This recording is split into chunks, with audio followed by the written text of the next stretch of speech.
I've made a lot of stupid mistakes over the years, and I've upset a lot of people, and I'd like to talk about that today. Animation Meme Review is probably my most popular series of videos. If you aren't familiar with Animation Meme Review, it's a series in which I would typically ask people to submit their animation memes and then review them. And I say review them because it was really more like roasting the hell out of them, Gordon Ramsay style or Simon Cowell style. The only difference between me and them is that they knew a lot about what they were reviewing, and I don't really know that much about animation. I don't know that much about art, although I like to think that I did. I wasn't able to provide constructive criticism. All I really did was just make fun of these animation memes, which some of them were pretty bad, yeah. But I didn't offer any real helpful solution or any helpful commentary of any kind. I just roasted them. I made these videos specifically for entertainment value, and I do think they were very entertaining and very fun to watch, but I can understand if you're one of the people who had an animation meme reviewed, especially if I went really, really hard on it and made fun of it. I can see how that might make you feel bad, you know? To be fair, I did only review animation memes for the most part, only from people who submitted them to be reviewed or from animators who had a very large following on the internet. There were some times when I just reviewed people who did not submit animation memes, but that was the minority of cases. But that being said, it doesn't mean that these videos weren't cruel to make and that they weren't hurtful, because they were. They were just edgy YouTube videos. I thought I was being so edgy and so funny. Before we continue anymore, this video does have ads running, and all the profit within the first year that this video is up will be donated to a charity. I don't know which charity yet, but I would like you to leave suggestions in the comments below. I'm looking for a charity specifically that helps people through art in one way or another. Art therapy, anything along those lines. I'm not going to choose a charity because I've seen too many times when people choose a charity for something like this, they end up learning only after they post the video that they're like an evil charity. I don't want that to happen. I want you guys to tell me where should it go, and then a year from now I will make that donation to that charity. This is a way that my channel can positively help people through art rather than being negative for no reason. This brings me to Hazbin Hotel. This is a stupid video to make. It was just dumb. To be very clear, I still don't like Hazbin Hotel. But just because I don't like it, that doesn't mean that it's bad. This entire video was me explaining everything I personally didn't like about the pilot of Hazbin Hotel, with a special focus on the humor. The humor was too juvenile and too silly for me. But again, just because I didn't like it, that doesn't mean the humor is bad. It's just not my type of humor. This concept took me a really long time to learn, and it really shouldn't have. The concept of just because I don't like something, that doesn't mean that it's bad. I don't know why it took so long. It's only very recent development in my life, as I've been away for a little bit, that I've learned this, and I've learned a lot of other things. But unfortunately, I only learned it after making all of this content purely based around the idea that if I don't like something, then it must be bad, which is not, that's not true. When I posted my Hazbin Hotel video, it was automatically copyright claimed by Vivzy Pop's MCN. This meant that I was making no revenue from the video. So rather than being an adult and being civil and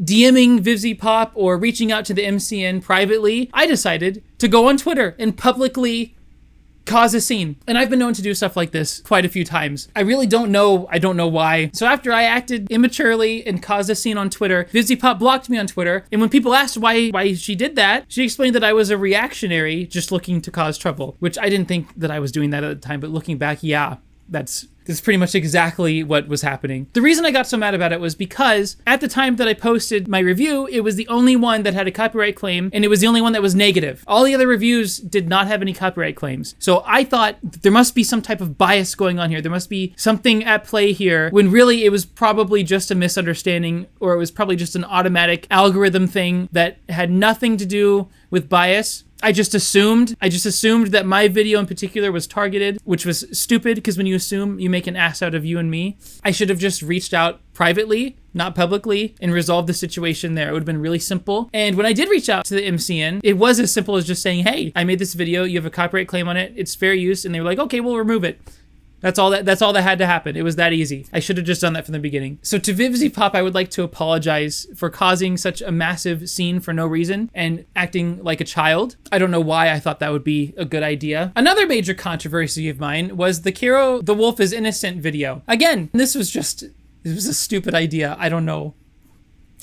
It was a stupid idea. I had just come out of the Spoctor theory situation, which if you're not aware of what that is, you can watch the videos I made about the situation. But basically a group of YouTubers who were big in the story time animation and animation meme communities, they came together and they created a Discord group where their one goal was to take down Spoctor by any means necessary. I got access to this Discord server. They were sending messages that said things like, we'll do whatever we need to take him down, even if it's creating fake stuff. Let's find whatever dirt we can on him. And there were even messages about making stuff up and fabricating evidence. And that's exactly what happened. They accused Spoctor of being a PEDO. But because I got access to this Discord server, I was able to prove that he was innocent. And he was innocent of this. But apparently he's in hot water right now for doing the exact same thing that he was accused of back then, which he was innocent of. Apparently he actually did it recently. And people are saying he's probably guilty this time. But that's another story for another day. I don't even want to get into that. But back then I proved that he was innocent. And I was very, very proud of myself for doing that. In my opinion, I had saved his life and I had saved his entire career, which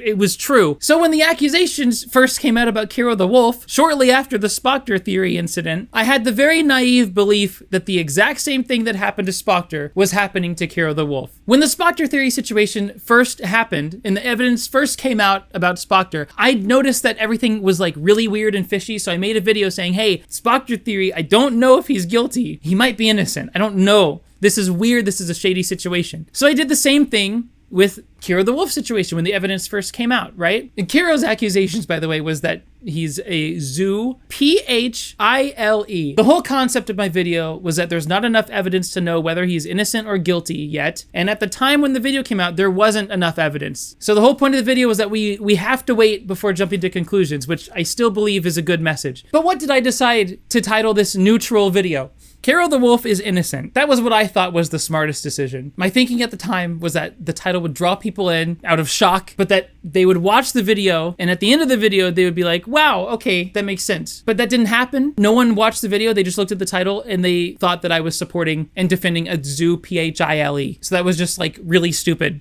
of me to do, you know? But yeah, after that, more evidence came out, and yeah, Kiro is guilty. 100%. I even made a follow-up video called Kiro the Wolf is Guilty, where I explain farther into that situation. I had actually talked with him while making my first video, and I told him, like, listen, if I do this, I need you to be 100% honest with me about everything you tell me, or else this is not gonna work. Guess what? He wasn't honest about anything. So yeah, that was naive of me, but I explain all that farther in my Kiro the Wolf is Guilty video if you're interested in watching that one. Another very controversial thing that I have done is post my ass on twitter.com. I don't really know why I did that. I guess I just thought it would be funny and it would be shocking. And to be fair, it was both of those things. But maybe that wasn't the best idea. Probably wasn't the best idea. For a public figure, it's kind of bizarre to post an image like that. A lot of people fear the day when their nudes leak, but I leaked them myself. I guess I thought I was just being edgy or whatever, but it was just stupid. I've deleted that picture from twitter.com. I know that it's gonna be on the internet forever. I'm not worried about that. I understand full well, and I knew that before posting the picture, but I just don't want people to see that as they're scrolling through my Twitter. That's not the kind of brand that I would like to be anymore. That's past. I would like to move on from that. It was a stupid mistake, and it's not something that I would do as I am currently right now. This brings me to my next topic, my minor audience. One of the biggest criticisms I get is that I post my ass publicly for my minor audience to see. I post videos like this for my minor audience to see. I constantly make sexual jokes and talk about adult topics, tweet about adult topics, all in front of my minor audience. The first video of mine that ever blew up was Cuphead Cringe. This is a video in which I reviewed Cuphead Porn. The next one was Star Fox Cringe, where I did the same thing, but with Star Fox. Then Mario Cringe. Then Undertale Cringe. Then Sonic Cringe. Then Pokemon Cringe. Then Bendy and the Ink Machine Cringe. Then FNAF Cringe. In all of those videos, I was reviewing Porn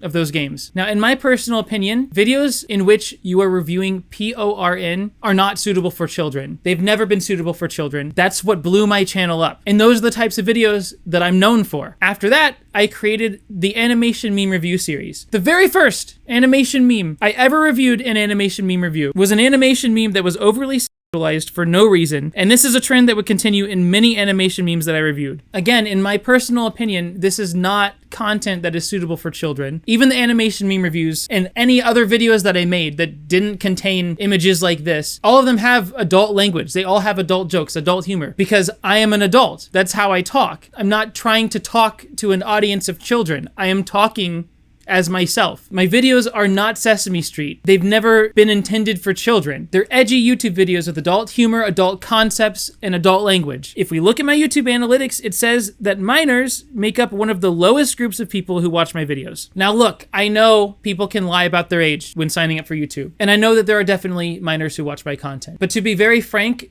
that's not my problem. I've always made edgy, adult-oriented content from the beginning. I'm not going to change my content just because some minors may be watching my content. That would be silly. That would be like Game of Thrones having to go from being a very mature show to Sesame Street just because some children may be watching Game of Thrones. The fact that minors may be watching my videos is not on me. That's on their parents. The parents need to parent them correctly. I'm not their parent. I'm not going to do it for them. Going off of that, some people paint me in a really creepy light when talking about me. The ass picture and the video being examples they often use. This video, my Mango Love animation meme, it was a joke that I made, and it was making fun of the animation meme community in a lighthearted way. The context behind this joke is that every time a new Sean Wasabi song would come out, animators would jump to be the first one to make an animation meme using that song. So I thought it would be funny because I just happened to be there at just the right time. I saw Sean Wasabi dropped a new song, so I made this animation meme. The joke is, number one, that I did it really, really quickly to be the first one to make an animation meme with the new Sean Wasabi song, and number two, to make fun of how overly sexualized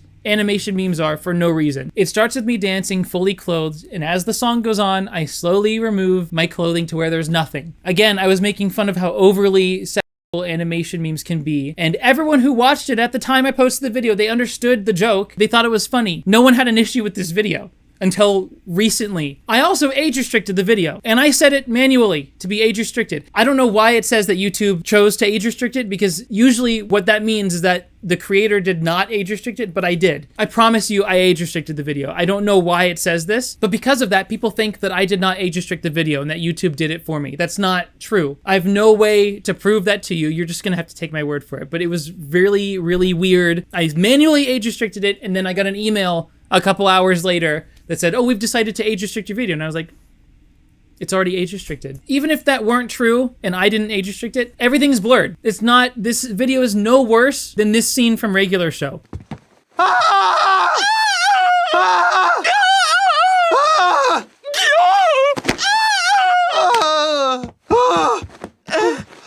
And that's a show made specifically for children, whereas my YouTube channel is not meant for children. So knowing the context behind this video, it's really weird when people talk about it, how they remove the happy music from it, and they zoom in really, really close to my face to make it look like I'm just as creepy as humanly possible. You can zoom in on anyone's face when they're staring directly at the camera, and it looks creepy. It's all taken out of context to make me look like an insane creep. But if you go and you watch the video yourself, which is still up and you can go do it, it's like just a funny joke of a video. It's not that serious. People have compared me to Onision quite a few times. Here's a list of things that Onision has done. Moving a minor into his home and having sex with her once she turned 18. Doxing his ex-girlfriend Billy. Taking photos of minors and rating them publicly in videos on a scale of 1 to 10, even if he knew the person in the photo was underage. Making a rating system for ethnicity/race and rating them 1 to 10 on one of his old blogs. Comparing alimony to slavery. Telling Sky and his fans he would not alive himself if he had to keep paying alimony, then admitting he was just saying that to be manipulative, using his platform to attack Billy and send hateful fans her way, telling other people's private stories that were shared in confidence, videotaping and posting Shiloh's seizure, videotaping and posting Shiloh's mental breakdown, saying things along the lines of rape victims are as much to blame as the rapists if they don't report, saying his ex AJ couldn't be raped or sexually pressured into anything due to her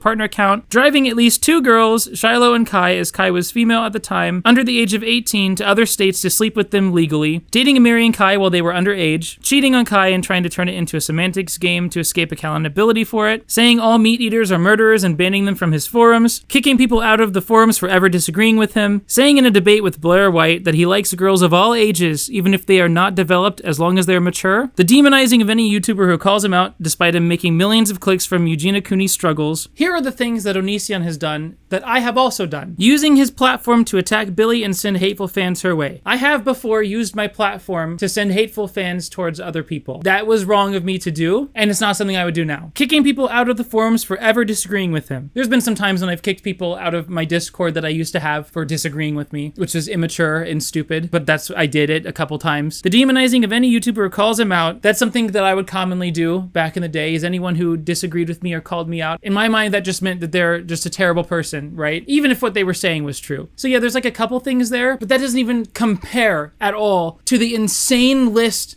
of completely messed up stuff Onision has done. Countless abuse, countless just horrible behavior. That's not to say that sending your fans to go leave comments on someone's video isn't bad. That is bad, but it doesn't even compare to that. It's not even comparable. They're two totally different categories of bad. One is much more mild than the other. I don't think it's fair to compare me to Onision. Just like it's not fair to take my Mango Love meme out of context, take the music out, zoom in on my face, make me look as creepy as possible. It's all done to manipulate people into thinking that I'm much, much more horrible than I actually am. And having said that, when it comes to the ass picture that I posted, people say that I posted it with no warning to my minor audience. I've already talked about how posting that picture was a bad idea, okay? But I don't think it's fair to say that I posted it with no warning, because there was warning. There was multiple tweets where I said, I'm going to do this. There was definitely warning. And by leaving that out and saying that there was no warning, you're just lying about the situation. And you're once again misrepresenting reality to make it look as awful as possible. And the image was age restricted on Twitter as well. So theoretically, there should be no minors able to see the image at all. And if minors lie about their age to get around the age restriction on the image, once again, that's not my problem. That is their parents' problem. It's not my responsibility. I should not have posted the picture. I shouldn't have done it. It was a stupid idea, but it's not fair to say that I posted it for kids, and it's not fair to say that I gave no warning. Those are just not fair statements to make. And by making those statements, you're misrepresenting reality to just make me look as awful as possible. I don't think that I'm the evil person that some people seem to think that I am. I've made a lot of stupid mistakes and I've done a lot of dumb things, but it doesn't even compare to the horrific stuff that the people I get compared to have done. But that doesn't mean that I shouldn't take accountability for the stupid mistakes that I've made. I've been away for a while, and during this time, I know it hasn't been that long, but I do feel like I have matured and I have grown as a person. I've learned what you shouldn't do on the internet because I've made that mistake. I've learned by doing, so now I know very well what I should not do. The mistakes that I've talked about today, none of them would happen as I am now. I would not make those mistakes. I've learned from all of them. If you were to take me as I am now and put me in those situations in the past, I would handle them differently than I did. I will always continue to make mistakes because I am